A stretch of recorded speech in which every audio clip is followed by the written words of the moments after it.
Bwana ni mwema na wakati wote. Kule nje Bwana Yesu asifiwe. Alright, kumbe tupo pamoja.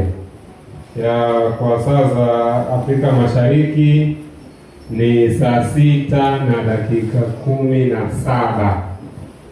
Kosa sio la mhubiri, kosa na wanaotumia wanaosomea timetable. Na masaa ya mchana yako mangapi? 12. Na ndio kwanza saa 6. Tumebakia na masaa 6 mengine. Haleluya jamani. Haleluya jamani. Tunaenda wapi leo? Ni siku ya Sabato. Si ndio jamani? Alright, usijali, tutamaliza kwa wakati. Sijui tutamaliza saa ngapi, sijui. Maana sitaki kuahidi tutatumia dakika 5 au 20, alafu kaanza kunihesabia. Ni bora tu niseme jinsi Mungu atakavyotuongoza. Haleluya. Ila ndio muda mrefu. Maana najua hapa ni kama tunachemka hivi. By the way, kabla tujaendelea, Bwana Yesu asifiwe. Nipende tu kumtukuza Bwana kwamba nimewaona tena. Haleluya. Wengine tumekuwa tukiwasiliana nao hivi na vile, lakini wengine tumeonana pengine kwa mara ya kwanza. Kwa kwanza niwape pole kwa yaliyotupata. Nilikuona watu nikitawata watu wengine nikipiga simu sima ziendi, au sometimes nikipiga simu yeye anisikia mimi simsikii. Na nilikuwa na wasiliana mchungaji mmoja, yeye anampigia, kwa hiyo mimi naongea, yeye ananisikia ila hawezi kureply. Kwa hiyo yeye anatumia message. Mimi naongea, unaendeleaje huko? Ananitumia message, anaandika kwa message, naendelea vizuri. Huko alikoje? Huko kuna mabomu huko yanamerindima huko. Kwa hiyo poleni. Yote ni yeye, changamoto za dunia ni hapa leo jamani. Tusipige vita vizuri, twende wapi? Mbinguni ambapo kuna mabomu na vitu kama hivyo. Na leo kwa vile kama tulivyoona, leo ni siku ya maombi kwa union nzima, na hata sisi tutaomba. Hata kama wengine tulikula asubuhi, na wengine kufunga kwao ni kama mwiko. Hajalishi hata kama umekula, lakini as long as tukimina vitu kwake Bwana bado anatusikia. Na leo tutamilia Bwana ili Bwana akafanye kila ambacho anaona kinafaa. Tunaombea uchaguzi, kama unavyojua kutakuwa na uchaguzi tarehe 25 mwezi huu, uchaguzi wa viongozi wa union. Tulishapata maofisa wale watatu, mwenyekiti, katibu na mwazini, lakini bado kuna uchaguzi unaendelea na departamento wa union na vitengo mbalimbali, lakini na field, viongozi wote wa field pia uchaguzi huo utakuwa unahusu. Kwa hiyo tunaomba pia uchaguzi huo utakaofanyika tarehe 25 kanisa la Magomeni. Uchaguzi wa union, viongozi wa union yetu hii ya kusini mwa Tanzania. Lakini sambamba na hilo tunaliombea uchaguzi kwa viongozi mbalimbali, viongozi wa kanisa mahalia na sehemu mbalimbali, ili Bwana akalete viongozi wanaofaa. Lakini sio hivyo tu, tutaombea kuhusu hali katika nchi yetu ya Tanzania, ili Mungu aendelee kuitapili. Maana tunajua kwamba bila haki hakutakuwa na amani. Na tunaiombea viongozi wetu, Mungu aendelee kuongoza, ili wakiwa na hekima ya Mungu nchi hii itakuwa salama. Na tunaamini kwamba kwa sababu Mungu ametangaza ya kwamba tunapaswa kumtanguliza Mungu kuwa wa kwanza, na hivyo tutaombea viongozi na nchi hii kwamba Mungu waongoze kwa hekima inayotoka kwa Mungu. Itakapofikia basi nchi yetu itakuwa na amani na mambo mengine yataendelea. Haleluya jamani. Tunaombea wengine ambao wengine walipata msiba, wengine wamejeruhiwa, wengine kupoteza mali zao. Mungu akawafanyie upesi, na Mungu aliyefariji akakutane nao. Tutaenda kwenye maombi, lakini kabla tunaenda kwenye maombi, kwa sababu kuna kundi lipo kushoto kwangu, na hawa tu ndani ya muda mfupi watani switch off. Kabla hawajani switch off, ngoja tuanze nao. Watoto, sogeni kwa Sogeni mbele, watoto wazuri kujifunza. Watoto sogeni. Nyanyukeni. Okay, akasimameni. Anaanza kutuombea. Sorry. Anaanza kutuombea. Huyu hapa. Tuombe. Mtakatifu mshapati mbinguni, na kwamba tubariki katika kipindi kinapoanza, atuongoze tuanze salama, tuanze salama, bila mbaya mtajina na Kristo. Amina. Wangapi wanapenda kisa? Kulikuwa na mtoto mmoja alikuwa anaitwa Fatuma. Alikuwa anaitwa nani? Fatuma alikuwa anakaa na mama yake kijijini. Wangapi wanaenda kijijini? Kijijini kuna nini? Ajui kijijini kuna nini? Kijijini kuna ng'ombe, kuna mbuzi na vitu kama hivyo. Halafu Fatuma alipokuwa anaishi na mama yake, alikuwa anaenda shule, akitoka shule anamsaidia mama yake kwenda kuchota maji. Wangapi wanasaidia wazazi wao? Unasaidia kufanya nini? Unamsaidia mama kufanya nini? Unamsaidia mama kufanya nini? Wewe. Wangapi wanasaidia wazazi wao? Fagia nyumba.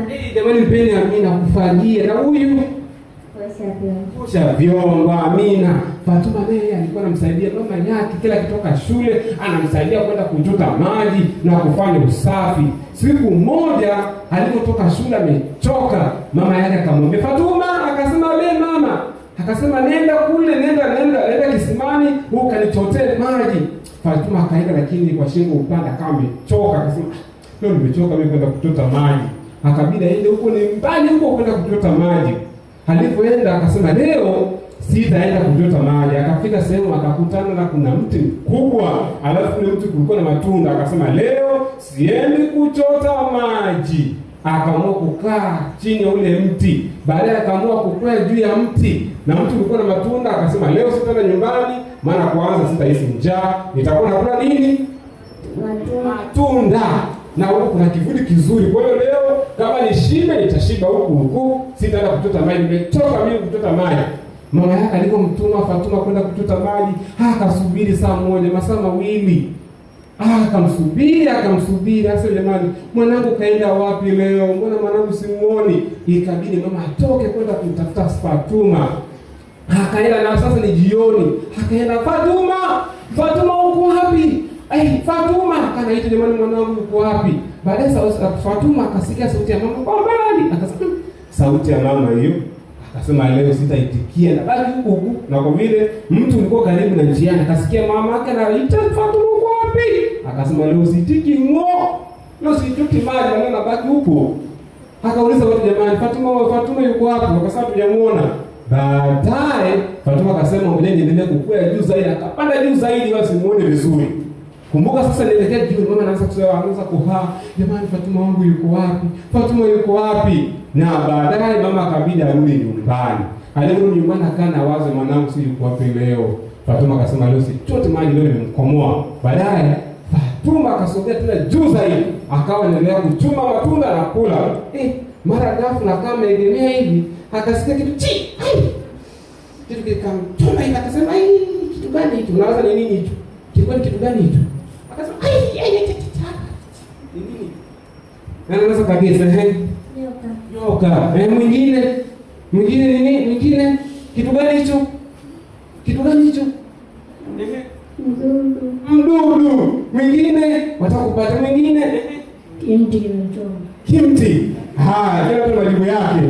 Haya, ila alichokuwa atakumba ni kwa nini mdudu fulani hivi anaitwa nyuki. Fatuma ndio akasema kitu gani hiki? Alipotoka baadaye akaamua wale wakaanza kumshambulia. Fatuma kabila anza kushuka. Wanamkimbilia, wanamfuata huku na huku. Mara hii tulijichukulia huku mdomoni. Baadaye mdomo wa Fatuma kaanza umevimba jicho. Huko akaanza kulima, anakimbia. Baadaye mama kwa mbali akasikia sauti ya nani? Sauti ya Fatuma. Akasema mwanangu. Akasema kuna kitu gani? Akaona anamkimbilia, akakuta kuna nyuki wengi wanamshambulia. Akamwambia mwanangu, umekuwa huko anatoa nyuki, Fatuma analia, jicho hilo. Umewahi kuona jicho nyanya? Jicho mdomo huu mkubwa. Baadaye Fatuma akalia, baadaye aliponyamaza akamuuliza mwanangu, "Wewe shida ilikuwa ni nini?" Akaanza kumwelezea, akamwambia, "Mwanangu, mbona mimi nakupenda kila siku na hata kukutuma ilikuwa nikusaidia ili baadaye uwe mtoto mzuri. Siku nyingine mwanangu, usirudia tabia kama hii, si tabia nzuri." Fatuma baadaye akasema, "Mama, nisamee, nimefanya kosa." Umejifunza nini kwenye kisa hiki? Hakuna. Hii mnamtazama tu mchungaji jamani. Nimejifunza tuwe tunasaidia wazazi wetu kufanya kazi. Amina. Mpenda wazazi. Amina.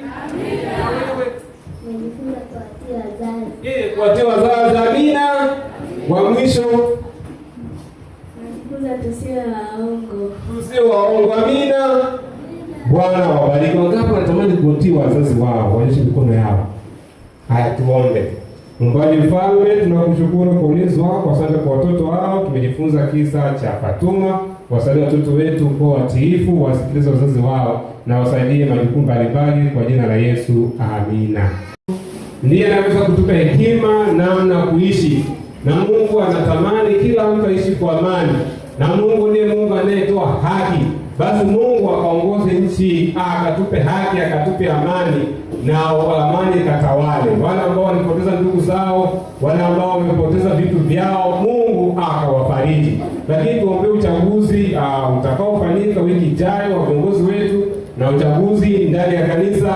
Lakini tuombee kanisa kwa ujumla, ya kwamba sisi kama kanisa la Waadventista wa Sabato tupo kwa ajili ya kutangaza ujumbe wa marejeo ya Kristo.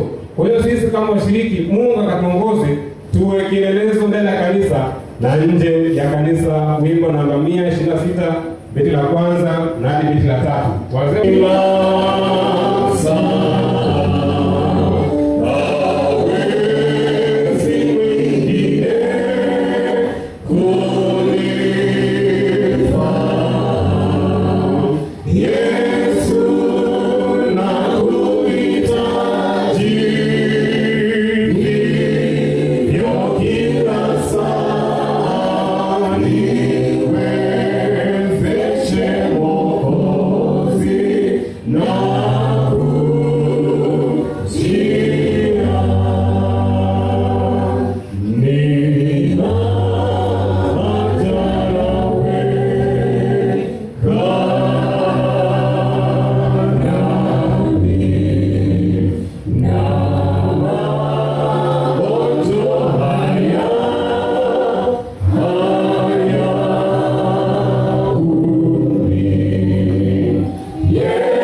Baba yetu na Mungu wetu wa mbinguni, hatuna sababu ya kueleza mambo yote yanayoendelea, ila wewe unayajua hata chanzo chake.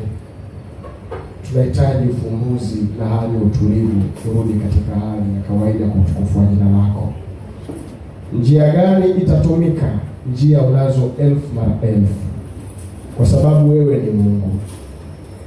Lakini pia katika hali hiyo tunaomba Roho wako Mtakatifu ambaye pia anazo njia nyingi za kufika mahali ambapo hata sisi hatuwezi kufika. Bwana akapenye katika viongozi ambao wamepatiwa dhamana ya kusimamia na kuliongoza taifa hili, na hofu yako ikapate kutanda juu ya mioyo yao, wajue ya kwamba yuko Mungu anayeishi na kutawala milele na milele, na kwa kutambua hilo wakaliongoze taifa katika misingi ya haki, na hapo ndipo amani yetu itakapoweza kupatikana. Asante kwa sababu utatenda hivyo. Lakini pia tunahaja nawe katika zamu hii kwa habari ya uchaguzi wa union yetu. Tunakushukuru kwa sababu viongozi wakuu wa juu tayari tulikwisha kuwapata. Tunapoelekea katika uchaguzi huu mwingine, Bwana, ukajitwalie watoto wako utakaotembea nao katika mwaka wa kazi. Tunaomba kupitia uchaguzi huu Roho wako Mtakatifu akawatwae wale ambao umeona ni vyema kutembea nao. Yote yakafanyike kwa utukufu wako, na Bwana wa jina lako takatifu likazidi kutukuzwa. Kanisa lako katika union yetu tumeendelea kuwa na maombi, na kanisa lako kupitia mtaa wa Kariakoo leo katika kusanyiko hili tumeomba. Watoto wako wameomba mtu mmoja mmoja, na maombi ya wawakilishi pia yamefanyika. Bwana, sikia na ujibu kwa utukufu wa jina lako, kwa jina la Yesu Kristo. Amina. Baba rafiki mtakatifu, wewe usiyezuiliwa na mipaka ya kibinadamu, kuhudhuria katika vikao mbalimbali vinavyofanywa na viongozi wa nchi yetu ya Tanzania, leo tunaomba hekima yako ya pekee iwe pamoja na viongozi wetu. Ninaomba mipango yoyote miovu ambayo imepangwa kwa ajili ya nchi yetu ikaahirishwe mara moja, maana kanisa lako tumekuita kwa ajili ya nchi yetu.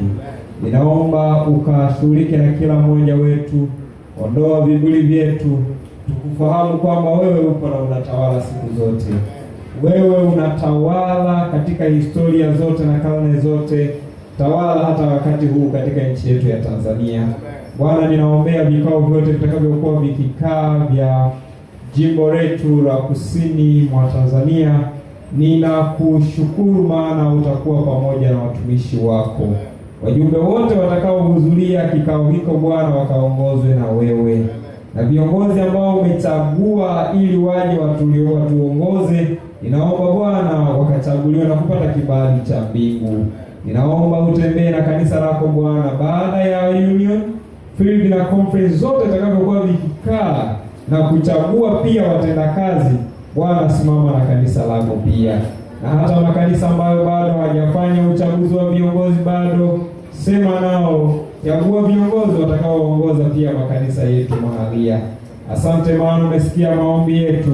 Asante maana utasimama kwa kila mmoja wetu, hata ibada ya leo utatusimamia, kwa jina la Yesu Kristo. Amina. Bwana na awabariki. Jinsi walivyotuwazia na uhalisia walioukuta. Jinsi walivyotuwazia na uhalisia walioukuta. What they thought about us and what they now see. Walivyotuwazia na baadaye walivyotusogelea wakakuta uhalisia huko tofauti.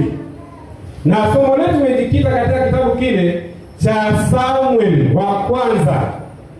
Ukisoma katika Biblia ya Kiebrania ambayo inaandikwa na watu wanaitwa Masoretic,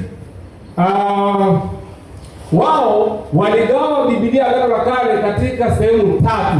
Cha kwanza ni vitabu 5 vya Musa, waliviita Torah au Pentateuch.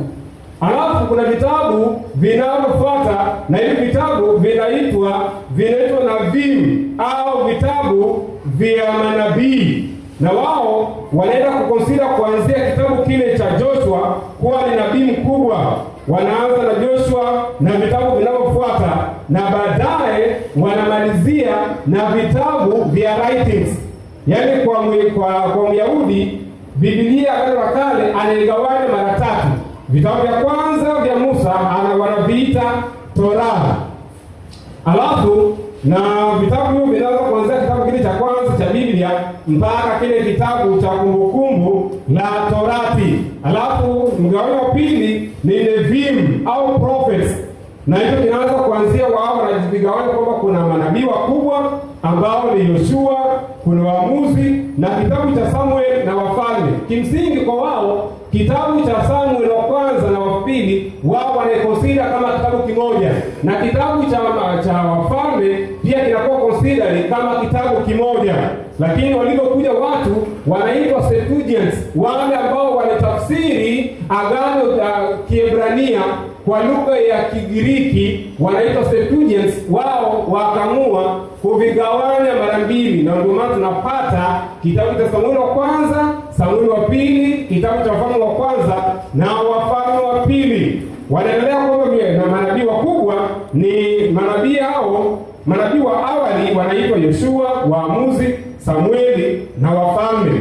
Lakini manabii wa baadaye, later prophets, wanaita ni Isaiah, Jeremiah, Ezekiel, na baadaye kuna kategori ya manabii wadogo 12, na baadaye wanamalizia na division ya tatu kinachoitwa Ketuvim writings, maandishi, ambapo ndani yake kuna vitabu vya Zaburi, vitabu vya Mithali, kuna Ayubu na vitabu vingine, Ruth, Maombolezo, Mhubiri, Danieli kama vitabu vya baadaye, na Ezra na Nehemia vinasahihesabika kama kitabu kimoja. Na wao kitabu cha mwisho huwa ni Mambo ya Nyakati, ambao pia wao Mambo ya Nyakati wanakikonsida kama kitabu kimoja.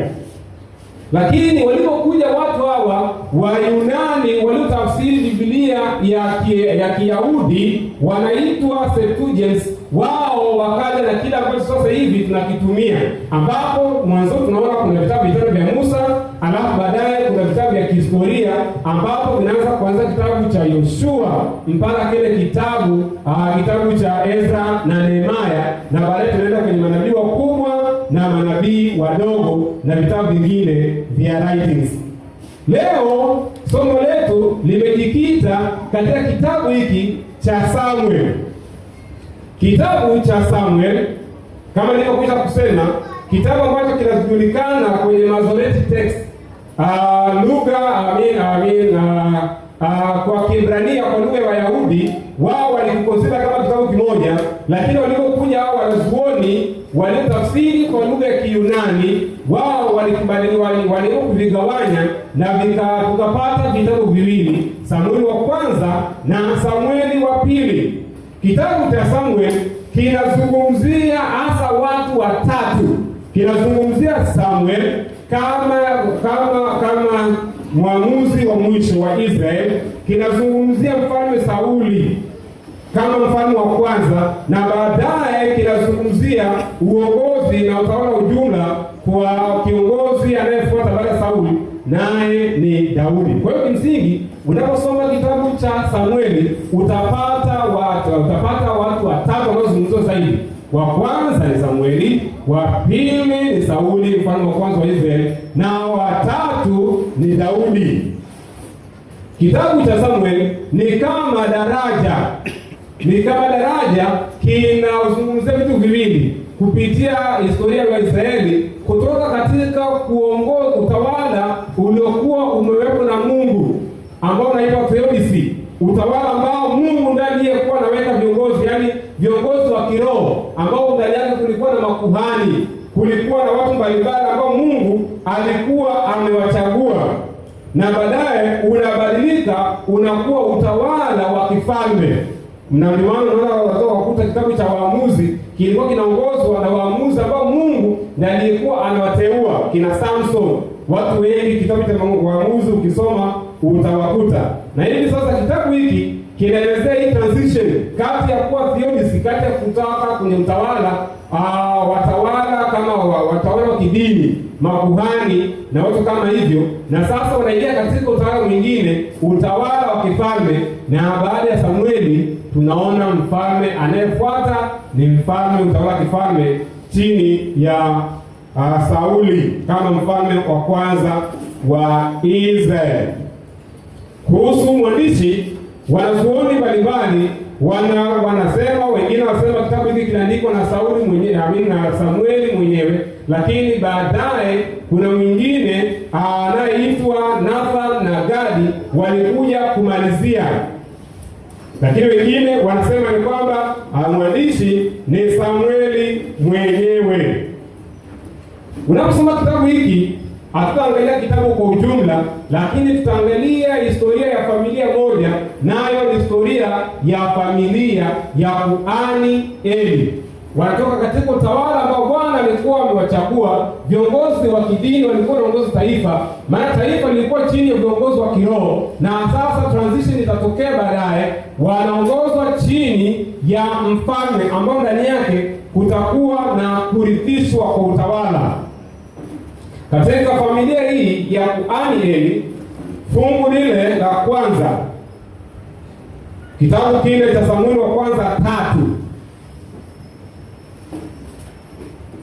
Samueli 3 aya ya kwanza inasema, basi mtoto Samueli akamtumikia Bwana mbele ya Eli. Kumbuka Samueli alipatikana baada ya Ana mama yake kuomba kwa muda mrefu. Mama huyo alikuwa ni tasa, hakuzaa, na mke mwenza alikuwa na mdhihaki, na hivyo mama akaona kimbilio ni kumkimbilia Bwana na Bwana peke yake. Haleluya jamani. Kwa nataka kuniambia mshasinzia wote. Haleluya watu wa Keko. Mama Ana alichoona tu pa kukimbilia ni kwa Yesu peke yake, hekaluni kumtafuta Bwana. Na hii inatutia moyo wewe kijana unayefeli kwenye maisha. Wa mtu wa kumkimbilia ni Yesu peke yake. Hata kwenye familia unatafuta mwenzo maisha wa kumkimbilia ni Mungu peke yake. Hata kwenye ndoa kama una mtoto na unahitaji kupata mtoto, mwambie Bwana, maana majibu yetu yanapatikana kwa Bwana na Bwana peke yake. Ana aliona kimbilio lake ni kwenda mbele za Bwana, na kama tokeo baadaye mtoto Samueli anapatikana. Na kwa sababu Samueli mama yake aliomba kwa Bwana, kama utanibariki nitakapopata mtoto, baba, mtoto huyu nitamtoa mbele zako akutumikie. Na kweli mtoto alipopatikana, baada ya kuachishwa kunyonya, akapelekwa hekaluni kumtumikia kama mama yake alivyomwahidi Bwana. Wewe ulimwahidi Bwana nini? Na je, umetimiza kila ambacho ulimwahidi Bwana? Ulisema Bwana nipatie mke mzuri, nitakapopata Bwana mke mzuri atakwenda ananiletea chai mapema, nitaenda kanisani asubuhi. Je, siku wahi kanisani asubuhi?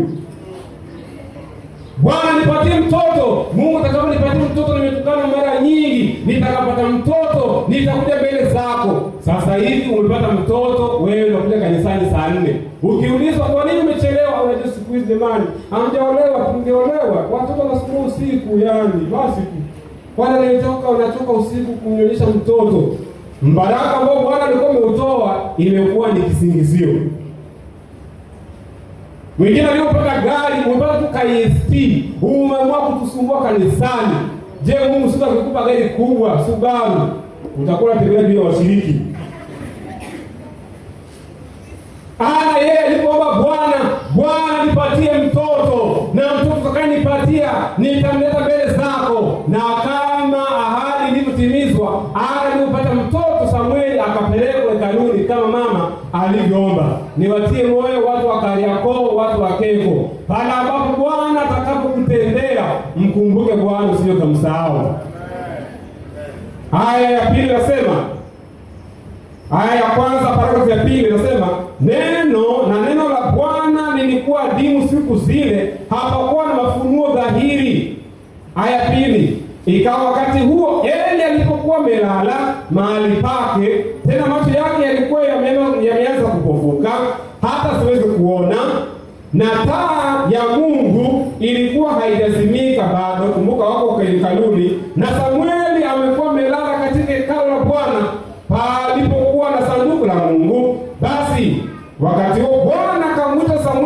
naye akasema mimi hapa. Bwana akamtokea Samueli kijana mdogo, akamtokea akamwambia Samueli. Ukisoma ukiendelea pale naelezea kwamba Bwana akamtokea Samueli, akataka kumpa Samueli mafunuo, maana kuna kitu kinaenda kutokea katika Israeli. Kumbuka somo nasema jinsi walivyotuona, lakini walivyotusogelea wakakuta uhalisia tofauti. Japo Eli alikuwa ni kuhani, lakini ndani yake kulikuwa hakuna udhihirisho wa kuhani.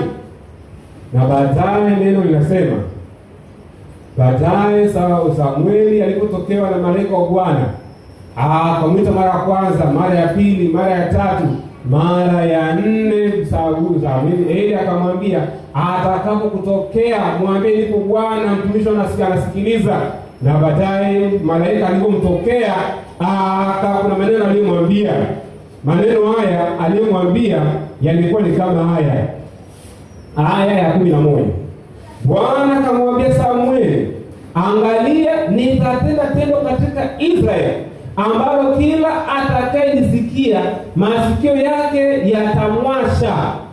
Siku hiyo nitayatimiza maneno yale yote niliyosema juu ya Eli katika habari za nyumba yake tangu mwanzo hata mwisho. Kwa maana nimeombea kwamba nitaihukumu nyumba yake milele kwa ajili ya ule uovu aliojua, kwa kuwa wanawe walijiletea laana, wala yeye hakuwazuia.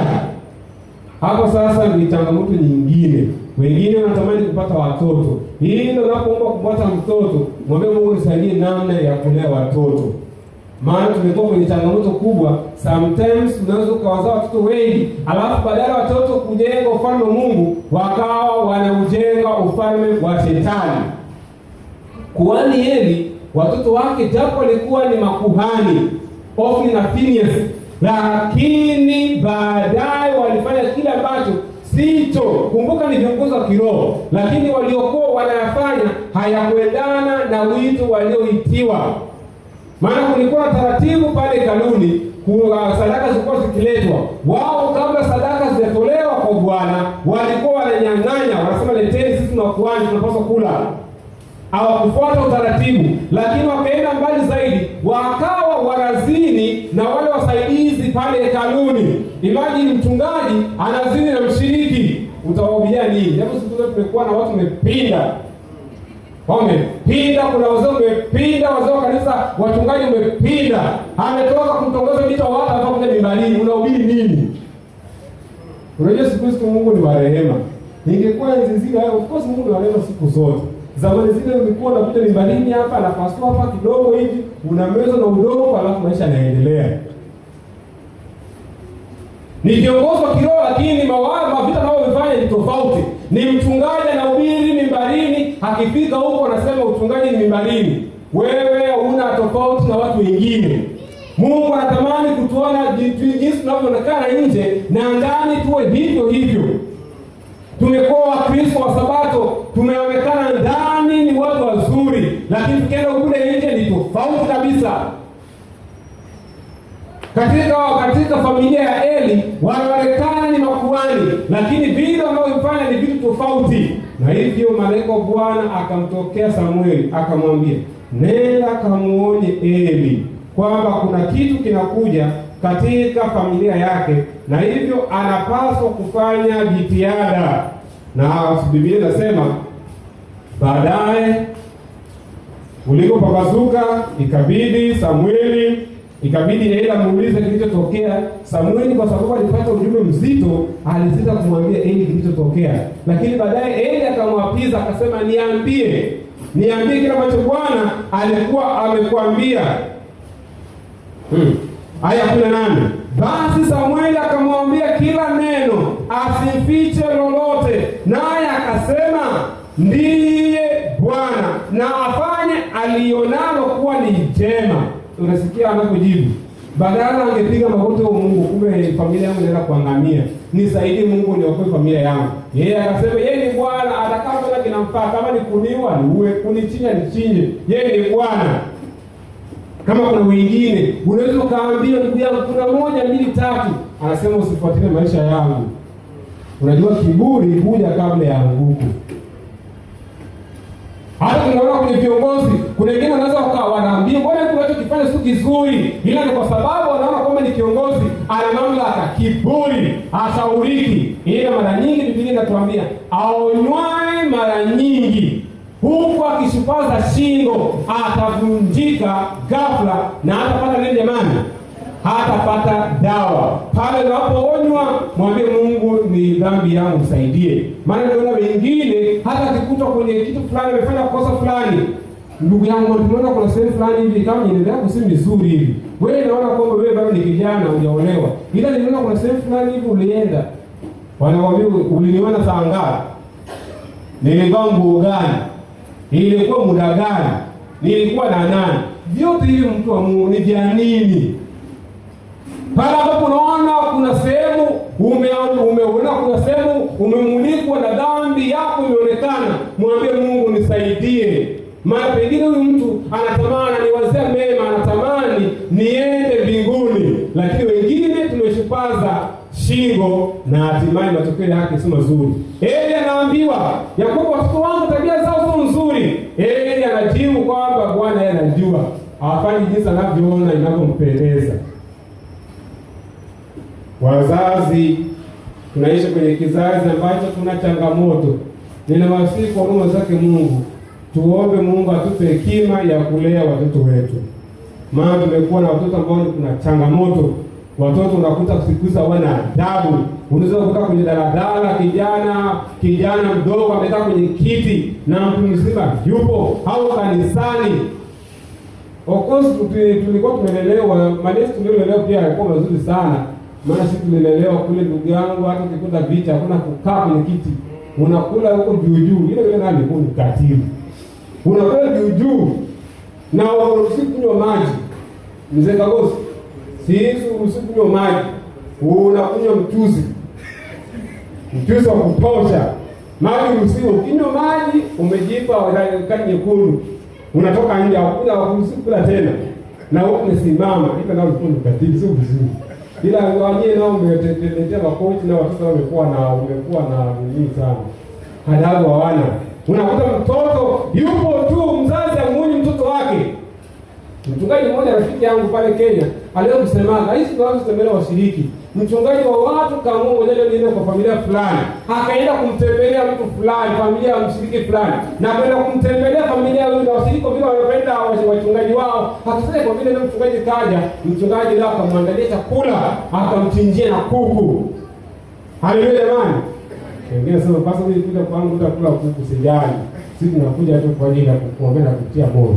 Na anasema alipofika mchungaji mshiriki akajipanga akampikia.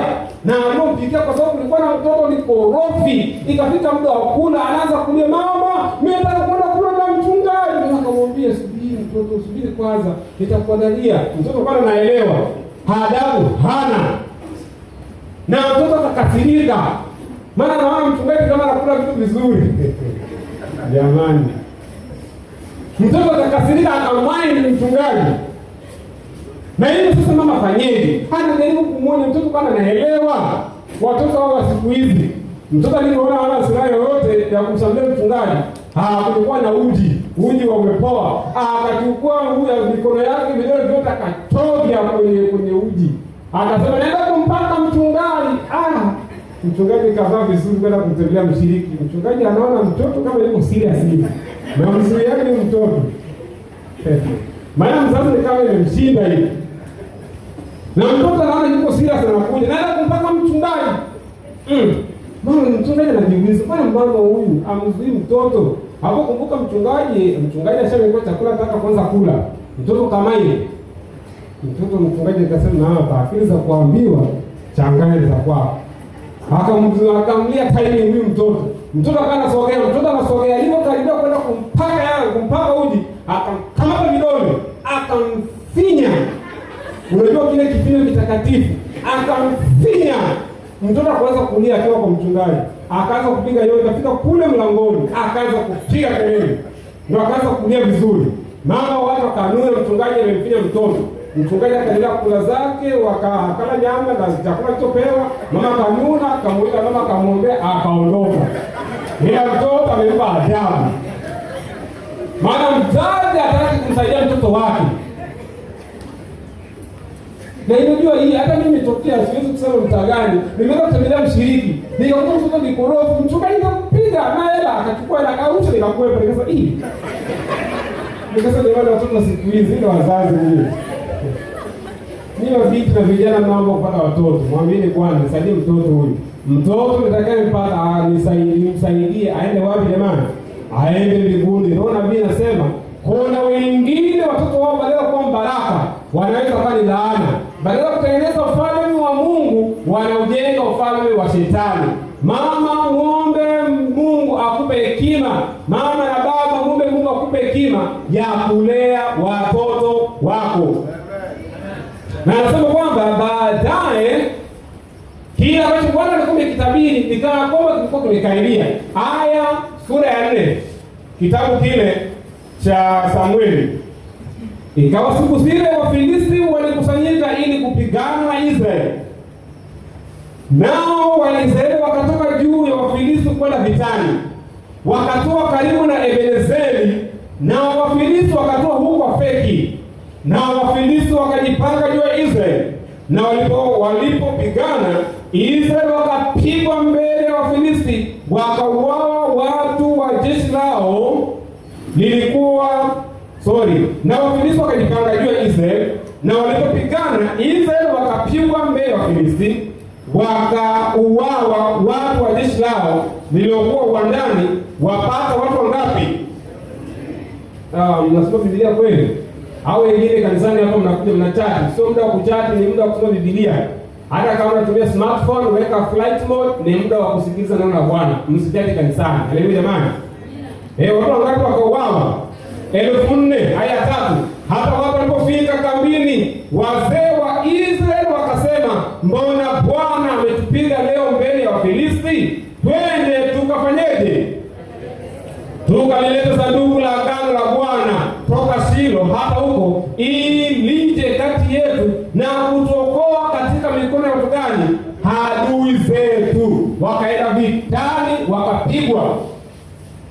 Waliopigwa, badala ya kuja kufanya evaluation, tathmini kwa nini tumepigwa, wao wakaamua kujichukulia tena kile ambacho Bwana hakuamuru akifanye. Maana kwenye maisha haya lazima ufanye evaluation. Hivi kwa nini mimi mwaka jana nilikuwa hivi kwa kiroho? Tumekuwa tukuhubiria kuhusu zaka na sadaka. Je, kuanzia Januari mpaka leo nimetoa sadaka kiasi gani kile ambacho Bwana amekibariki? Maana wahubiri tumehubiriwa, masomo yameletwa, lakini kuna wengine ukiangalia kanisani hapa macho yao yamengatwa na nyigu. Kuna kitu kinaitwa jicho la kanisa kanisani. Tunaangalia je, huyu anatoa zaka na sadaka jinsi Mungu alivyombariki. Unaweza kukuta kuna mwingine kuanzia Januari mpaka mwezi huu hajatoa hela. Na sio kwamba ana hela. Ila yeye akipata na bugia. Na anapobugia anamwambia Mungu nisaidie, unibariki. Sasa Mungu atakubarikije? Maana akikubariki unabugia yote, haumkumbuki. Kwenye maisha tunapaswa kufanya evaluation. Hata kwenye familia lazima baba mpange mwaka huu tumepanga nini? Tumepanga 1, 2, 3. Je, tumefika mwezi wa 11? Tathmini ikoje? Tumefeli wapi? Ili mwakani tunaanzeje? Lakini kama una evaluation, ndio wengine sasa unakuta wameolewa tu, kazi yake ni kutotoa watoto. Mwaka wa kwanza mtoto wa kwanza. Ikifika mwezi wa ngapi? Mtoto wa pili. Yaani unakuta mtu ameolewa na miaka 5 kwenye ndoa, ila na kifurushi cha watoto. Niwahi kuna mama mmoja jirani yangu, nikamwambia Mama Ernesti, mbona unazaa sana? Akaniambia kwani ninaye kadani mume ni mazani ni kakangu. Nikasema hiyo ndio jibu tosha hiyo. Ndio kama fanyeni microphone mara nisikii. Kasema kwani nadhani naye kadani kakangu. Nikasema sawa mamangu. Maana hapo alikuwa mshafika watoto 4. Alafu chumba ni kimoja. Na Dar es Salaam hii chumba kimoja. Baadaye akapata mwingine. Nikamwambia mbona sisi kasi imeenda ile. Habari kwanza alikuwa nimepakwa huyu ni kakangu. Kwani nani anakuambia huyu ni kakangu? Baadaye akasema mimi Mungu ameniwekea mayai mpaka mayai ishe tumboni. Nikasema wewe Mama Yesu wewe. Mpaka mayai ishe tumboni. Kwa hiyo kama una mayai 20 mpaka yaishe. Na kuna mshiriki naye mwingine hapa anakuja anasema basi umesema Biblia inasema zaeni mkaongezeke mkajaze nchi, dunia imejaa. Zao unaweza kuhudumia. Unakuta watoto unakuta huko nyuma huko kuko wazi, wameenda kiraka huko. Mama acha vitu kama hivyo. Baadaye unaanza kusingizia maanko.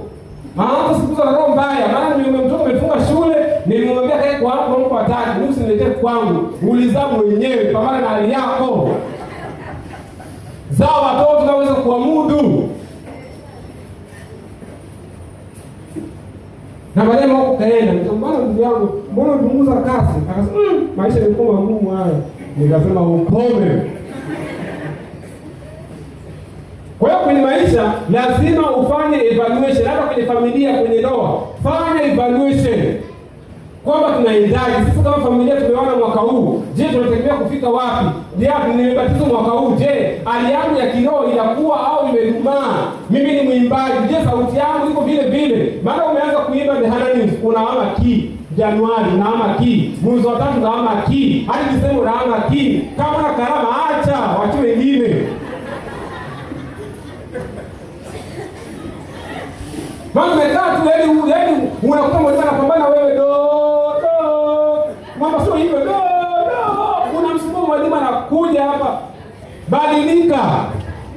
Fanya evaluation, ukiona hali sio ngumu mwalimu Mungu, sio karama yangu. Hilo kwa vile karama zinatoka kwako nipatie. Mungu kimwomba anaweza kukupatia. Kama si kwako usingangane nacho. Amina. Wajaluo wanasema wanyangu tie. Haleluya jamani. Kwenye maisha haya tunapaswa kufanya evaluation. Hawa watu wa Mungu baada ya sanduku la baada ya kupigwa, badala wakae chini wafanye tathmini ni kwa nini wamepigwa, wao wakadiriki kuchukua kitu kingine, wakachukua sanduku la agano. Wakiamini kwamba kwa sababu sanduku la agano ilikuwa ni udhihirisho wa Mungu kwa Waisraeli. Wakadhani kama Mungu yupo kati yao, kumbe kimsingi Mungu alikuwa amewaacha. Wakachukua sanduku la agano, na sisi sanduku la agano wakachukua na makuhani. Aya ya 5 ya 4 nasema, basi wakatuma watu kwenda Shilo, nao wakalileta toka huko sanduku la agano la Bwana wa majeshi. Akae juu ya makerubi, na Hofni na Finehasi wana wawili wa nani? Wa Eli walikuwa huko pamoja na sanduku la agano la Mungu. Unajua walidhani kwamba nguvu za Mungu zipo kwenye sanduku la agano. Ni kweli sanduku la agano lilikuwa ni udhihirisho wa uwepo wa Mungu, lakini walipaswa kumwamini Mungu kuliko kuamini sanduku la agano.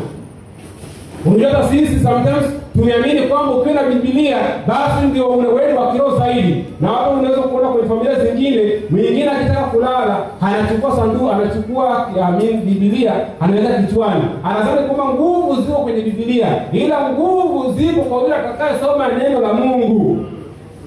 Unaweza kukuta mtu hapa amepagawisha na pepo, anachukua Biblia, toka, na kuna mtu naungua. Ni uongo wa shetani. Wakachukua sanduku la agano.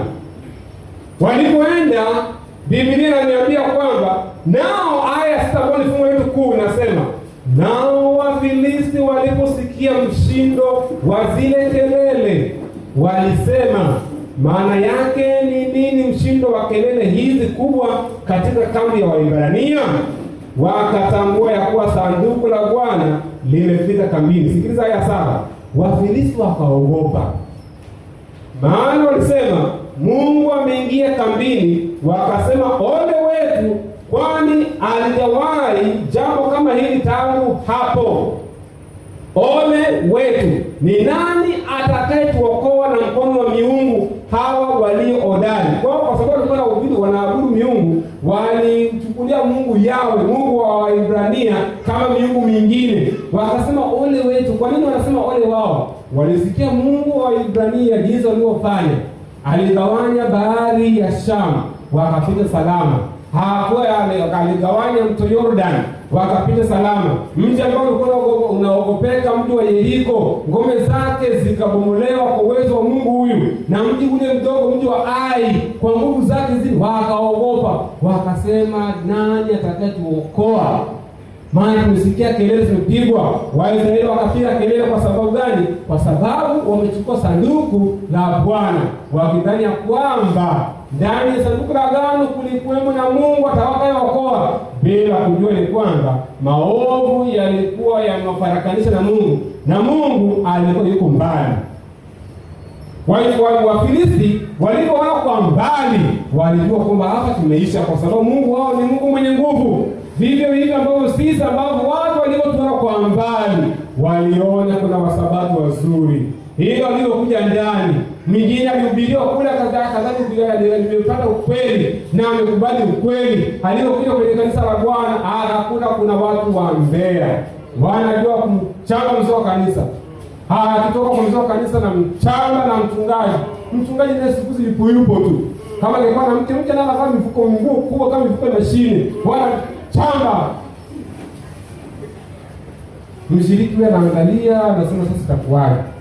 Anaamua tu niende nirudi tu nilikotoka. Maana mchungaji mwenyekiti wetu Pastor Arunga aliwahi kuelezea kisa hiki. Kuna alipokuwa kule maeneo ya Arusha, alimhubiria dada mmoja hivi, na yule dada alikuwa ni Mkatoliki. Na unajua Katoliki wana mazuri yao pia. Wana mazuri tu, hata ukitaka kuangalia majumba yao. Situ majirani zetu hapo, angalia mfano jumba hili na ile ni Katoliki. Angalia jengo lile na ile linafanana. Tunaambiwa tu kusema ni wanyama si watu gani, angalia vitu vingine. Huyu dada akahubiriwa vizuri, akaenda kanisani. Na kwa sababu wale hawana ukweli sana, lakini kidogo wanaheshimu viongozi wao. Baba wanaita si baba askofu akishasema amesema. Hakuna anayediriki kusema mwingine. Kwa hiyo dada akahubiriwa akaja. Bahati mbaya. Dada akaja si bahati mbaya niseme. Akaja siku ambayo kesho yake kulikuwa na mkutano mkuu wa kanisa. Halmashauri kuu ya kanisa.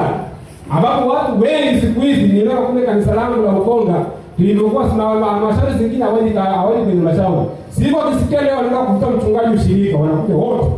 Wanafurahia kufuta mchungaji au kufuta mshiriki wenzake. Badala ya kuhuzunika kwamba kuna mmoja amejeruhiwa. Na siku hiyo ile ndio akaenda kanisani.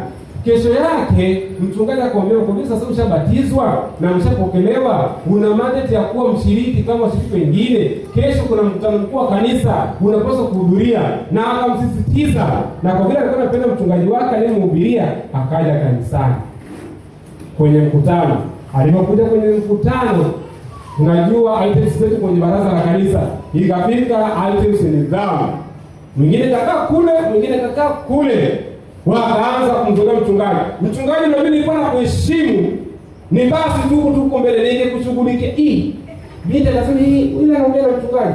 Binti wa mwingine tena akasimama tena huko akaongea na magumu. Binti akanyanyuka kapiga yowe akaondoka kanisani na kurudi. Kwa sababu alikuwa hajazoea mtu kiongozi wa kiroho anaweza akasemeshwa hivi tena mbele ya kadamnasi akaondoka. Wengine walipotuona watu wazuri, walipoingia ndani wakakuta ni wazinzi. Na sisi jambo ambalo tatuangamiza sisi sio vijana, sio watu wazima, ni uzinzi. Unakuta kijana hajaolewa lakini kijana shikiki. Aonywae mara nyingi, huku akishupaza shingo, atavunjika na wala hatapata dawa. Kwa sababu tumekuwa tukisema vibaya. Huko nje tunaonekana, hata juzi mimi napenda sana kufuatilia social media. Na hivi nilipokuwa Nairobi nilikuwa naangalia kinachoendelea huko Tanzania. Wanaangalia juzi nikaona wala kwa sababu nao hatuwaoni. Wako tu kwa watu kuuza vitabu. Nikaona hiki ding. Wako tu kuuza vitabu na si kuuza dawa za nini? Sasa kitu ni dawa. Huko tuwaoni. Na mwingine akaandika hawa sababu tabia kubwa ni mzinzi, na kweli iko sahihi. Ni wazinzi. Hawa kwanza nisiseme ni wazinzi, ni tu wazinzi maana nini hiyo? Maana nikisema ni wazinzi, kwa kwamba mimi dhambi hainihusu. Maana dhambi hata Daniela alikuwa akitenda dhambi, lakini alipokuwa anaenda kuomba alisema Mungu tumekutenda dhambi. hata yeye kama kwamba kusema, lakini aliunganishwa kwenye hilo kundi. Na niseme tu wazinzi, maana tumesema vibaya. Walipokuwa huko nje wanatutazama, wanatazama watu wazuri. Wakija huku wanakuja tena, sisi ndio tuna masingenyo, ni matapeli. Kuna buke ya karibu hapo, hii buka irudi. Ukishasikia na buke ya karibu hapo, hairudi. Maana ukitaka kumuuliza ndugu yangu, chukua buku yangu, ukasema niliuliza kuna buku ya karibu, sikuomba naomba buku, naomba buku. Nilisema tu kuna buku ya karibu, hilo kanipatia.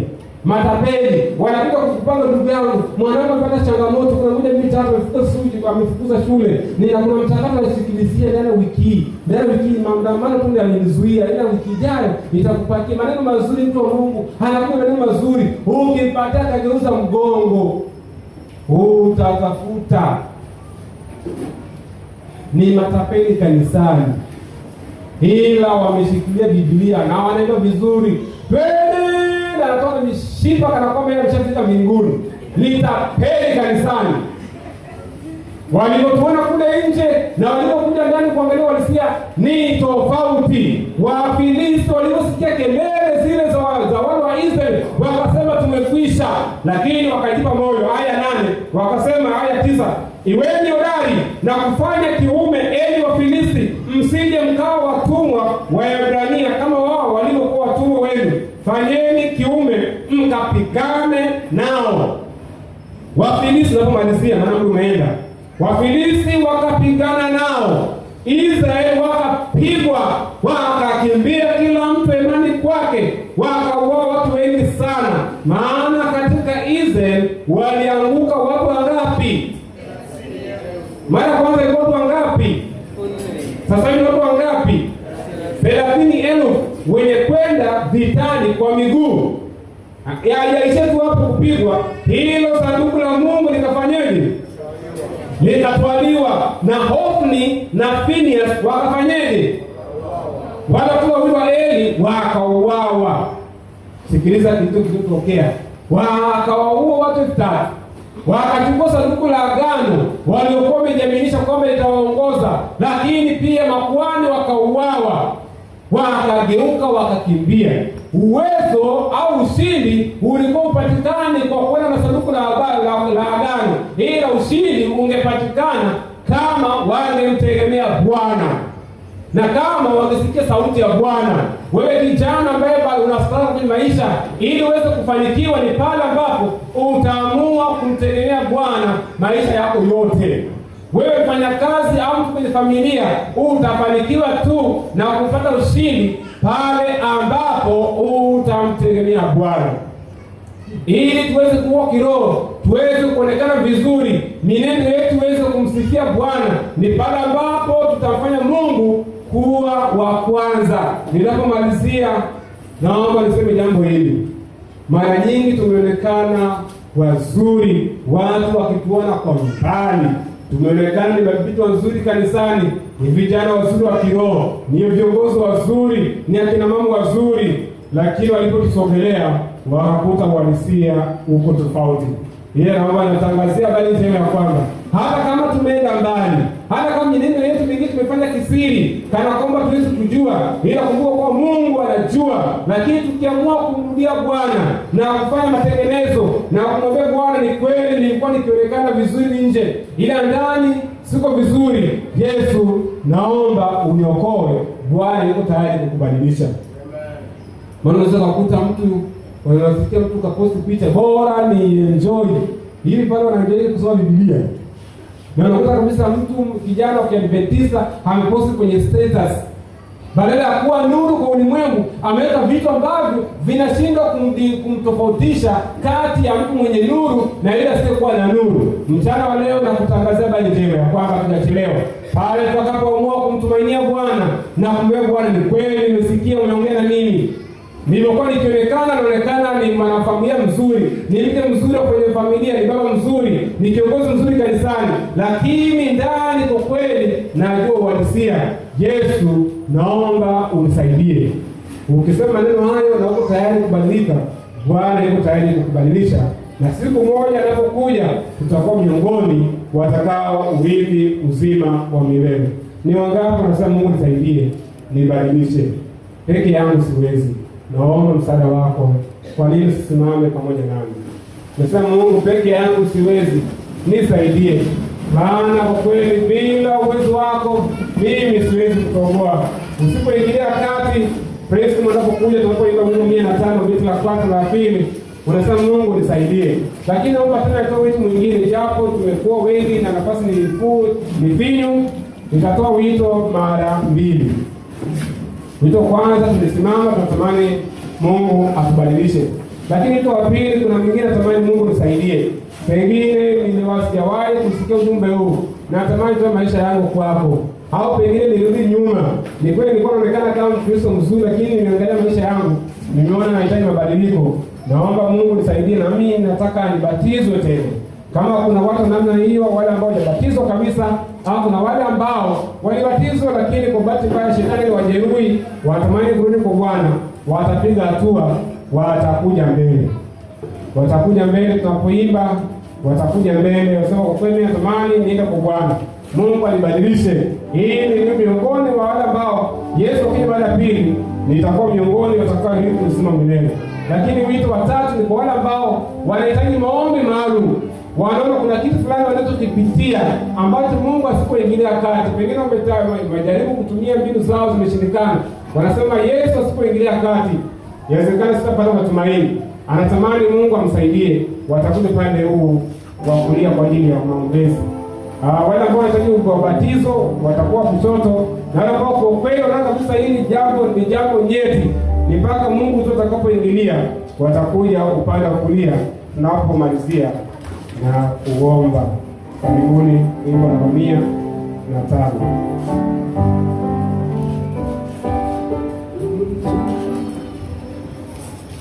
Mchungaji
Baba ni Mfalme, wimbo huu unatosha kuwa ujumbe na kuwa wito kwetu ya kwamba unatuita sisi tuliotanga mbali.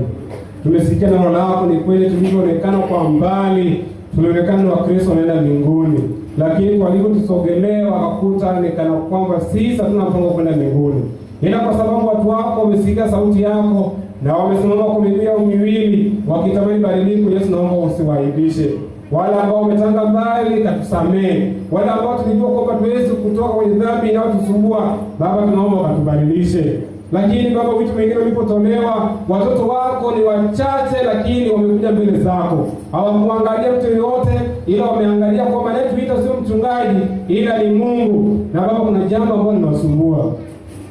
Na inawezekana Baba, wengine wanavuja machozi ya damu kwa ndani kwa sababu wanaona maumivu wanaopitia ni magumu. Wamejaribu kwa uwezo wao Baba, haiwezekani. Baba, vijana hawa, wazazi hawa, naomba Baba uwashikilie. Kama kuna mtu Baba aliyekuja mbele hapa ana jambo fulani ambalo limemtatiza, ama kwa kweli ufumbuzi uweze kupatikana, ni kwa Yesu peke yake. Naomba Baba, anapotoka kwenye mimbari hii, anapotoka kwenye kando hili, Baba akapata amani ya moyo ya kwamba umeingilia kati na jambo lake limepata suluhisho, kwa sababu ni Mungu wa yasiyowezekana. Baba, naomba usiwaibishe, kwa sababu umeleta kusanyiko lote limekuja mbele zako kwa ujasiri. Baba, naomba watangazie amani, watangazie kwamba umekutana nao, watangazie kwamba Baba, tangu sasa matatizo yao umeenda kuyasolve, kwa sababu wewe ni Mungu wa yasiyowezekana. Lakini inawezekana kuna wengine Baba wameogopa kusogea, ila kuna jambo linamsumbua, na kuomba Baba kwenye ibada ya siku leo iwe ibada ya kukumbuka, kwa sababu umeenda kutenda muujiza wale wewe, maana wewe ni Mungu wa yale yasiyoonekana. Tupate kumsuka pekee siku leo, maana tumekuja mbele zako na tunaamini kwamba umetenda. Tunaomba kwa imani kwa jina la Yesu. Amen.